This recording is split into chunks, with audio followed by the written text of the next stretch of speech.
नमस्कार, जय जोहार। छत्तीसगढ़ न्यूज में आपका बहुत बहुत स्वागत है। चलिए देखते हैं आज की 15 फटाफट बड़ी खबरों को। बाल बाल बचे CM Bhupesh Baghel, helicopter landing में हुई बड़ी चूक। सीएम भूपेश बघेल चुनावी आम सभा को संबोधित करने के लिए बिलाईगढ़ पहुंचे थे। इस दौरान पायलट की गलती की वजह से बड़ी दुर्घटना होते होते बच गई। गनीमत रही कि कोई बड़ी दुर्घटना नहीं हुई और घटना में मुख्यमंत्री समेत सभी लोग किसी भी हादसे का शिकार नहीं हुए।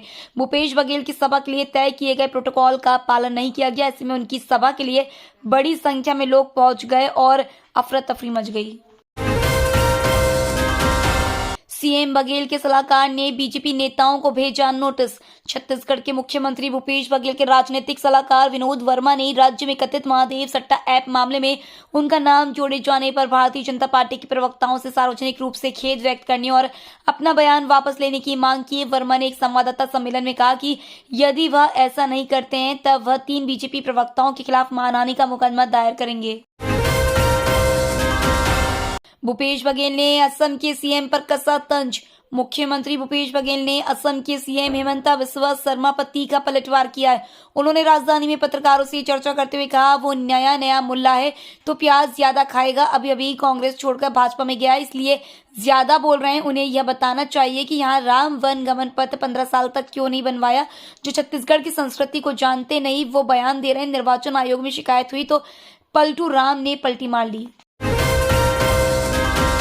रक्षा मंत्री राजनाथ सिंह का छत्तीसगढ़ दौरा। रक्षा मंत्री राजनाथ सिंह का आज सीतापुर में चुनावी जनसभा को संबोधित करेंगे। मामले की जानकारी देते हुए भाजपा जिला महामंत्री अभिमन्यु गुप्ता ने बताया कि केंद्रीय रक्षा मंत्री राजनाथ सिंह आज सुबह 11 बजे सीतापुर के हाई स्कूल मैदान में सीतापुर भाजपा प्रत्याशी राम कुमार टोपो के पक्ष में आम सभा को संबोधित कर चुनाव प्रचार करेंगे। भाजपा जिला अध्यक्ष लल्लन प्रताप सिंह ने समस्त भाजपा पदाधिकारी कार्यकर्ताओं सहित आम जनता से अधिक संख्या में सभा में उपस्थित होने की अपील की है। छत्तीसगढ़ के दूसरे चरण में 253 उम्मीदवार धन कुबेर। छत्तीसगढ़ विधानसभा चुनाव 2 फेज में होना है, जिसमें से पहले चरण के लिए मतदान 7 नवंबर को डाले जा चुके हैं। वहीं राज्य में दूसरे चरण के लिए 17 नवंबर को वोटिंग होगी। आखिरी चरण में कुल 253 उम्मीदवार करोड़पति हैं। छत्तीसगढ़ इलेक्शन वॉच और एसोसिएशन फॉर डेमोक्रेटिक रिफॉर्म्स यानी एडीआर ने अपनी ताजा रिपोर्ट में बताया कि 17 नवंबर को होने वाली वोटिंग के लिए कुल 958 उम्मीदवार मैदान में हैं। बीजेपी नेता ब्रजमोहन अग्रवाल पर प्रचार के दौरान हमला। बघेल ने रायपुर में एएनआई से बात करते हुए कहा, ब्रजमोहन अग्रवाल पर कोई कैसे हमला कर सकता है। 2000 में वह नरेंद्र मोदी के साथ छत्तीसगढ़ आए थे। उन्होंने भाजपा कार्यालय में जो गुंडागर्दी की उसके कारण नरेंद्र मोदी को भी एक टेबल के नीचे छिपना पड़ा था। उन पर कौन हमला करेगा, यह सब सुनियोजित है। सेना के जवानों के साथ दिवाली मनाएंगे पीएम मोदी भारतीय सेना के जवानों के साथ दिवाली मनाएंगे। जानकारी के अनुसार जम्मू कश्मीर के अखनूर में स्थित जोरियन में भारतीय सेना के 191 ब्रिगेड के साथ दिवाली के मौके पर पीएम मोदी मौजूद रहेंगे। इसके अलावा वो बीएसएफ के जवानों के साथ भी दिवाली के लेकर मौजूद रहेंगे। हालांकि इसकी लोकेशन अभी तक सामने नहीं आई है। पेट्रोल डीजल को जीएसटी के दायरे में लाना चाहती है केंद्र सरकार।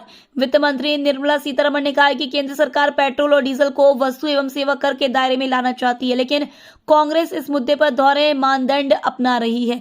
निर्मला सीतारमण ने मीडिया से कहा है कि भारतीय जनता पार्टी और केंद्र सरकार शुरू से ही पेट्रोलियम उत्पादों को जीएसटी व्यवस्था के तहत लाने के पक्ष में रही है, क्योंकि इससे लोगों को फायदा होगा। गंभीर प्रदूषण को देखते हुए केंद्र सरकार ने जारी की हेल्थ एडवाइजरी। वायु प्रदूषण ने लोगों का जीना दूभर कर दिया है। पिछले कई दिनों से वायु गुणवत्ता सूचकांक 400 के पार रहा है। इस एडवाइजरी में आमजन, नौकरी करने वालों और बच्चों में जागरूकता फैलाने के निर्देश दिए। साथ ही सभी राज्यों को लक्षण आधारित दवाओं का स्टॉक मेंटेन करने के निर्देश दिए गए हैं। 80 प्लस के बुजुर्गों और दिव्यांगों ने की होम वोटिंग। जशपुर जिले में भारत निर्वाचन आयोग द्वारा दिए गए निर्देश के मुताबिक 80 वर्ष से आयु वर्ग के बुजुर्गों और दिव्यांग मतदाताओं को घर बैठे वोटिंग की सुविधा उपलब्ध कराई गई है। इसी कड़ी में जशपुर विधानसभा क्षेत्र के 80 वर्ष से अधिक आयु वाले बुजुर्ग और दिव्यांग मतदाताओं ने भी घर से ही वोट डाला। बलरामपुर के मंसरा में चुनाव बहिष्कार का ऐलान। बलरामपुर जिले के ग्राम पंचायत पंसरा के ग्रामीणों ने सड़क की दुर्दशा से परेशान होकर चुनाव बहिष्कार का ऐलान कर दिया। इसके लिए गांव वालों ने जिला निर्वाचन अधिकारी को ज्ञापन सौंपा। ग्रामीणों ने रोड नहीं तो वोट नहीं का नारा लगाते हुए विरोध प्रदर्शन भी किया। बता दें कि पंसरा में 584 मतदाता हैं। दुर्ग में 150 से अधिक जवानों ने किया फ्लैग मार्च। छत्तीसगढ़ में 17 नवंबर को दूसरे चरण का मतदान होना। इसी कड़ी में दुर्ग जिले में स्वतंत्र और निष्पक्ष मतदान संपन्न कराने केंद्रीय सशस्त्र बल व पुलिस ने शहर में फ्लैग मार्च निकाला। थाना व चौकी प्रभारियों के साथ 150 से अधिक जवानों ने शहर के बाजारों, घनी आबादी वाले इलाकों व कॉलोनियों आदि में फ्लैग मार्च किया। धनतेरस पर छत्तीसगढ़ के शहरों का गिरा तापमान। 15 अक्टूबर के बाद से ही छत्तीसगढ़ में हल्की और गुलाबी ठंड महसूस होने लगी है।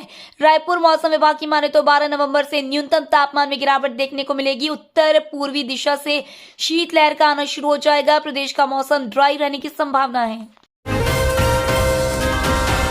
दुर्ग से जयपुर तक ही दौड़ेंगी ये 4 ट्रेनें। 5 ट्रेनों का बदला रूट। उत्तर मध्य रेलवे के अंतर्गत फुलेरा गोविंदी मारवाड़ सेक्शन में दोहरीकरण और फुलेरा यार रिमोडिंग का काम आज से 27 दिसंबर तक किया जाएगा। इसके चलते दुर्ग से जयपुर तक 4 ट्रेनें दौड़ेंगी, जबकि 5 ट्रेनों को परिवर्तित रूट से चलाया जाएगा। 25 दिसंबर को दुर्ग से चलने वाली train number 18207 Durg Ajmer express का दुर्ग से जयपुर, 26 दिसंबर को अजमेर से चलने वाली ट्रेन नंबर 18208 अजमेर दुर्ग एक्सप्रेस का जयपुर से दुर्ग के बीच परिचालन होगा।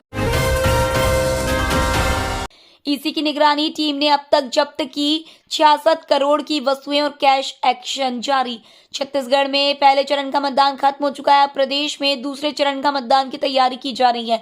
दूसरे चरण में 17 नवंबर को 70 विधानसभाओं में मतदान होगा। लिहाजा चुनाव को शांतिपूर्ण तरीके से निपटने के लिए चुनाव आयोग की निगरानी टीम लगातार प्रदेश के कोने कोने और शहर के बीच सघन चेकिंग कर रही है। निगरानी टीम ने 8 नवंबर तक 66 करोड़ 35 लाख रुपए की अवैध धनराशि और वस्तुएं जब्त की हैं। ये तो थी आज की बड़ी खबरें।